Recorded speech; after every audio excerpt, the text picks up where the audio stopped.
I would like to say what an honor, but what a tragic journey. Paul was born to me. This is his twin brother, John, in 1995.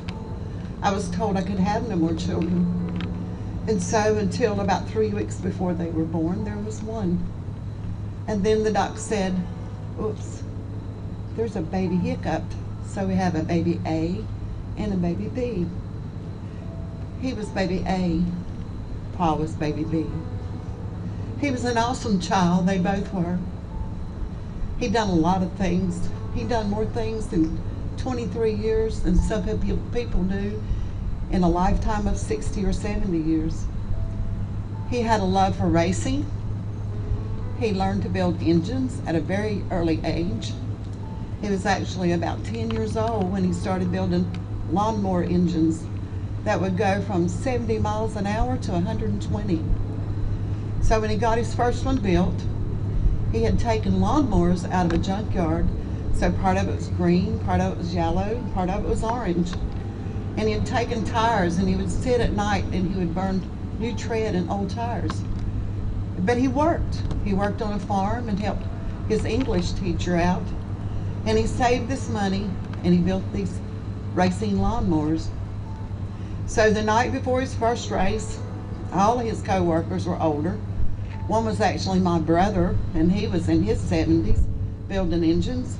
So they told Paul, you take this quarter and you run it up and down your nose and your chin, and you will win your race tomorrow. But what he didn't know they had done was mark the quarter with grease. So I go to pick him up about 8 o'clock, and he has this black line up and down his face and down his chin. And I said, what happened to your face? So he starts smearing it. He still don't have a mirror, so he doesn't know what he's doing. So they all started calling him Stymie. So Stymie was his nickname, and that was what they put on his mower. And he loved racing so much, he helped a friend of his that was a state trooper, Trooper McGee. He wanted to race lawnmowers. So he sold pocketbooks on Facebook, which was funny, to have his money to build his lawnmower. So had a beautiful lawnmower. It looked like a state trooper car. It was all dressed up. They had painted it, put the decals on it. So they were in Sparta, North Carolina, and they were going to do a race. I went in the infield and I said, Paul, this is the first and only time that you can run him off the road, you can pass him, and you can beat him. So they had fun with that, but Rusty never did stay on the track. His lawnmower was so fast, he couldn't keep it on the track. He was out in the grass somewhere. And that was funny too. We made a lot of memories together. These two liked to fish. 3 years old, they started fishing. We were the three musketeers. We did everything together. We camped. I didn't hunt. They did, but I wouldn't hunt. And so we were the three musketeers for the rest of our days. And my parents were always with me, so they were like in their 70s when the children were born. So they were always there. It was 5 of us. So I bought a motor home and we traveled and we had all kinds of fun together. We'd play checkers with my mom, but nobody could beat Mom. I'd say, Dad, don't you want to play checkers with Mom? No, she cheats. But she didn't cheat. She was just a good checker player. But John would play her more than or Paul would play her more than any of the rest. Because sometimes he could win. So life has been a pleasure for me. I felt blessed. At almost 41 years old, I had twins. I had begged for them when I was 18, not 41. But I did survive, and we had a lot of fun together. But on January the 9th, 2019, it was a day that started as any other day, but it soon changed. I saw Paul the last time on his motorcycle about lunchtime. And he waved at me and he was going to the golf course. That was another thing we loved to do, was go to the golf course, hit golf balls, ride golf carts. He waved at me and was going to the golf course in Caswell Beach. And John and I, we went on shopping and went to part of the other beach, the other end of the island. And I began to feel bad that day, so we went back to our room and John stayed with me. We had friends that lived there at the beach, and Paul had went to their house after playing golf. So later that evening, we were all to get together and have lunch or dinner together. But my friend called me about 6 o'clock. Have you heard from Paul? And I said, no, I thought he was at your house. Well, he left early this afternoon and went for a ride, and he's not come back. So we called and texted his phone, waited to hear from him. 3 hours later, finally someone answered her phone. And she said, where have you been? Your mother is worried sick. And it wasn't Paul. It was someone else that had his phone. And they said he had went missing in the woods. I said, well, I don't know where your area's at, but we're coming right now. We're going to start looking for Paul. So we looked every day. We went into terrain that was so dangerous.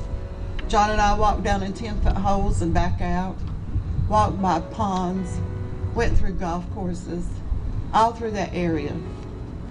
Couldn't find Paul. We'd done that for 7 days. We couldn't find Paul. We was putting out flyers. Anybody that would listen, we would talk to them. Went to the post office and talked to the postmaster. You know, they know everything that's going on. So I felt sure someone that delivered mail might see him. So we proceeded to look for him, and we decided we would take his motorcycle and go home. Maybe he had made it home.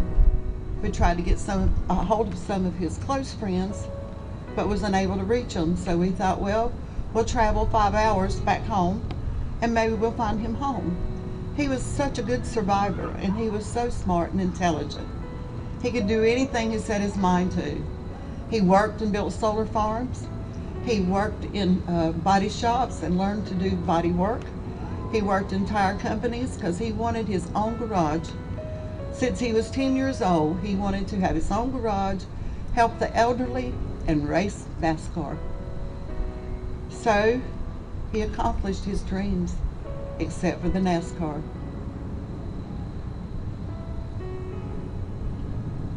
He had worked extremely hard.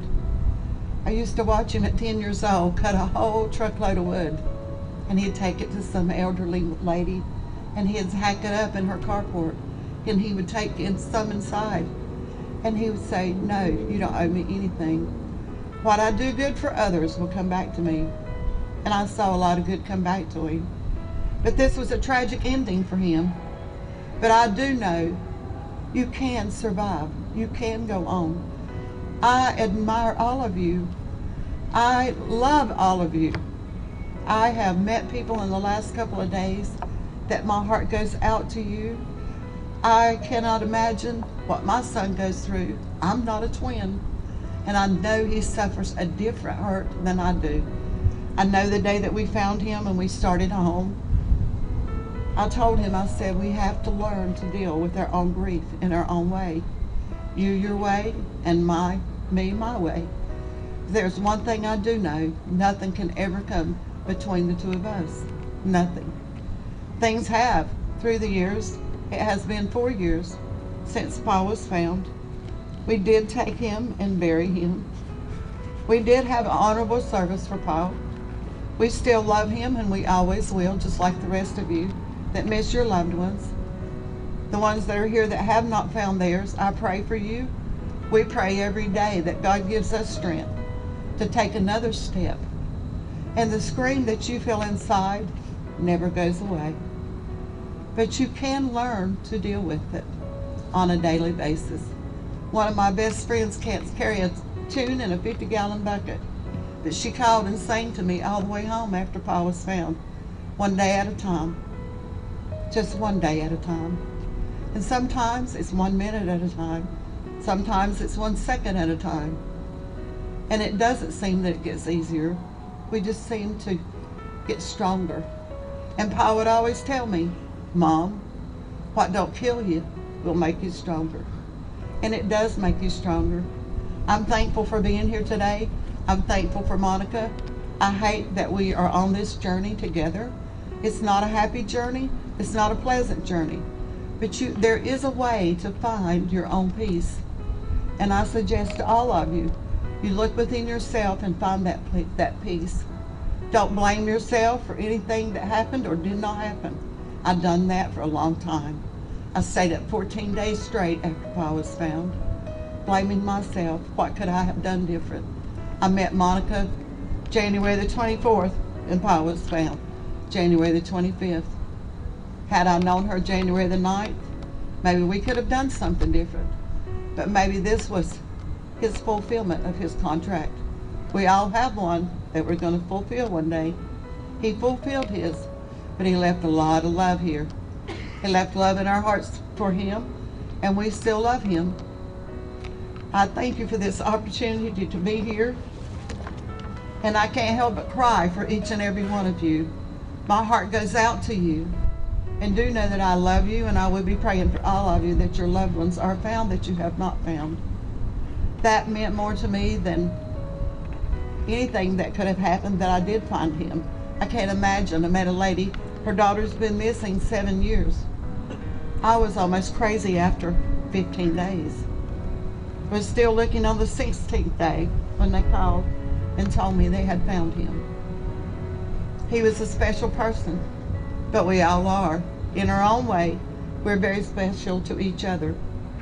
We need to hold each other up in prayer and be all that we can to help each other. I appreciate Monica and all that she does. I will keep her in my prayers as I always do. It's a challenge to get out there and hunt. John and I had 2 best friends that helped us, and that was all we had. But I'm thankful that we found him. Thank you for this opportunity and for the honor of being here.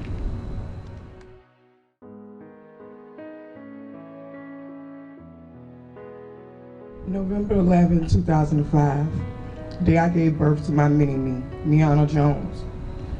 No epidural, endured every contraction, cursed everyone who let this pregnancy happen to me, and didn't warn me of the whirlwind of pain I'd experienced. I felt her little body just moving through the channels of my womb, anxious to enter this world and grab it by the labels. Lord, in these moments, I wanted every anesthesia they had on the labor and delivery floor, but it was too late. What was so uncanny about childbirth and going through all that pain is the moment you birth this child, you immediately forget about all you endured to bring them in the world. You immediately fall in love. You experience this rush of eagerness to protect them and instant motivation to be everything they'll need you to be. And the connection that's created between this newborn and yourself is the greatest gift in the world. To be completely honest, Miana, AKA Mimi, was a very easy child. It's like she came into this world for a second time but she was sent just for me. I teach her things and it's like she already knew them. I show her things and it seems she's already seen them. Anything I ever threw at her, she was ready to catch. Such a happy, smart, silly little girl who loved to dance. Mimi knew how to dance before she knew how to walk. As a student at Snipes Elementary, she created the majority of the choreography for a play they performed. It blew everyone's mind how talented and driven she was, and that continued throughout the rest of her life. She reached for goals that wasn't required at such a young age. She wanted to make a mark in this world. And as much as I wanted to slow her down and coddle her for a bit longer, she was not interested. So I backed off. I let her live. 1 job, then 2, while obtaining great grades, driver's ed, searching for her first car, and adopting so many hobbies to reveal so many talents that was waiting to pop out this 15-year-old being. Being her proud mother was and continues to be an understatement. She was so reliable, supportive to everyone, friends, family, pets, and coworkers. She reminded me so much of myself, just 10 times better. Like me, she always did whatever she could to help others. But unlike me, she would never stretch herself thin, trying to make others happy or comfortable. I think she learned to be that way by my mistakes, which I am so proud of. She always had everything planned and mapped out, beginning with when she got her first job, applying for driver's ed, taking courses at Cape Fear Community College, when she wanted to purchase her first car, and lastly, when she wanted to purchase her own place. This young lady of mine was on her way. As I mentioned before, the bond of a mother and her child is very loyal, consistent, and very important. Don't get me wrong, it was a battle to get where we were. It was not easy, but we made it. The relationship we created between us gave Mimi the opportunity to be honest, ask for permission to do anything, even if she felt I would say no. And in most cases, I surprised her and say yes, just to show my appreciation for her transparency and honesty. And in return, she kept her word about her plans. She very seldom asked for anything outrageous, so saying yes wasn't much of a struggle. So the morning of November 1st, 2022, when I couldn't reach her, I immediately felt the most relief I ever felt. My daughter was reliable, trustworthy, communicative, and responsible. Something just wasn't right. She wouldn't have a reason to neglect communicating to me where she was or why I couldn't reach her cell phone. This was like a golden rule between us, and it went both ways. If she called me, I'd answer. I'd always have to answer, whether it was via text or physically answering the phone. We could always see one another's location by using the iPhone Find My app. Therefore, that was my next step, and it crushed me. I couldn't recognize what I was seeing. As a result of never seeing this screen before, there was nothing. Her picture, her phone, not even her location was appearing in the app. Next, I began calling her stepbrother, which from my knowledge was the last person she was with. No answer at first. Then eventually my calls went straight to voicemail. I then started to worry that they were together. Maybe something happened to them both. I called the hospitals. Maybe they got hurt, possibly in a wreck. Then the county jail, maybe they got arrested. Either of the calls amounted to anything. I started calling friends, family, whoever could think of. Nothing. So now it's time to call the Women's MPD to come and take a statement, because I knew something was wrong. My daughter was missing. Calling Women's MPD department felt like the best choice at the moment, but after about 2 hours of waiting just for an officer to contact me, just to take a report, was the most horrible experience I ever witnessed. After 2 hours, I called back to request an update on what was taking so long to get a response. I was told again an officer would reach out. I couldn't just sit and wait. Therefore, I took matters into my own hands. I decided to hunt down the person, to my knowledge, was the last person she was with, which was her stepbrother. I found him. I found where he lived. I found his vehicle she was last seen in, which was a vehicle that belonged to him and his girlfriend. This took maybe about an hour, 3 hours. At this point, I was waiting for an officer. Once I completed these tasks, I was contacted by a relative telling me that officers were at their residence to take a statement.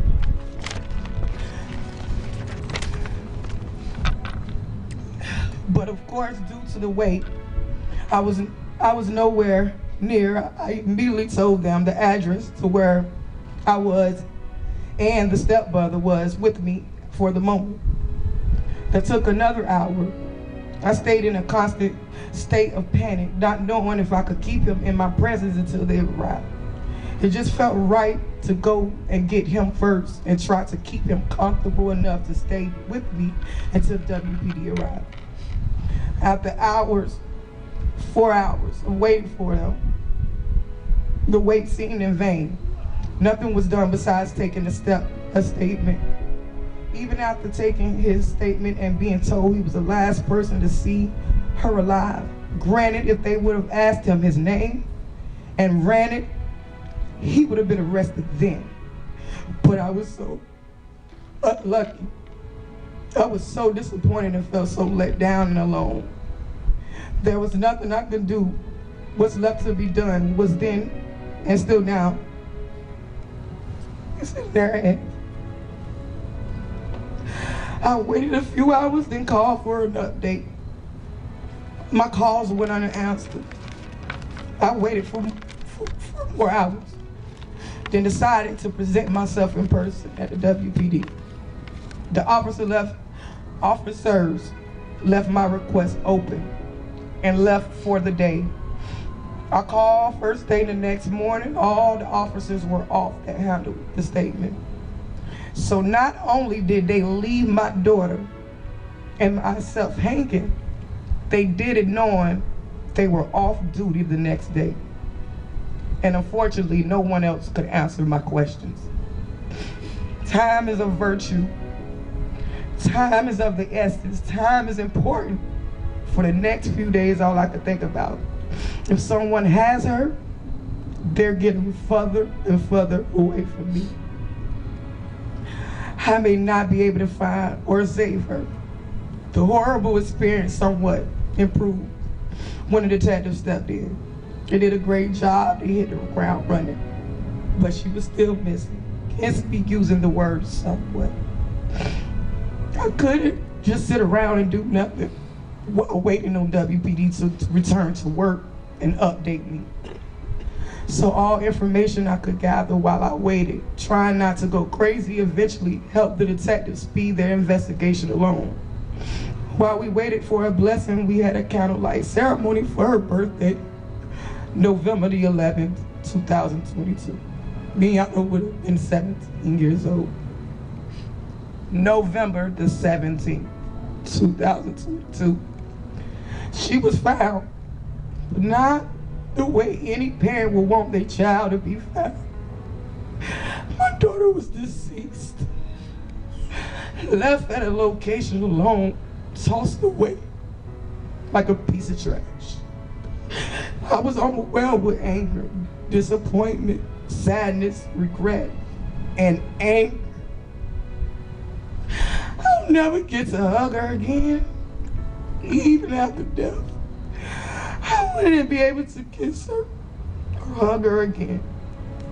The Q organization, along with others, were my backbone, my strength, my guidance, my courage, my support system when I felt I had none. They may not know it, but they were the reason I could find strength to walk, talk, wake up, fight, eat, and cry without an apology. And it just found a way to move forward for my little one. I still have.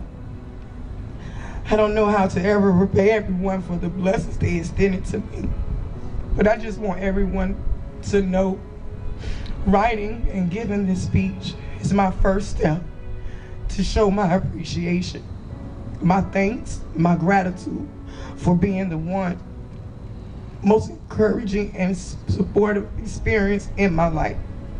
And that perfect moment when I experienced the moment of not being able to be the strong woman I always have been. This was a battle I couldn't and should not have to fight alone. And the big guy sent me the best team ever. Thank you, thank you, thank you, Q.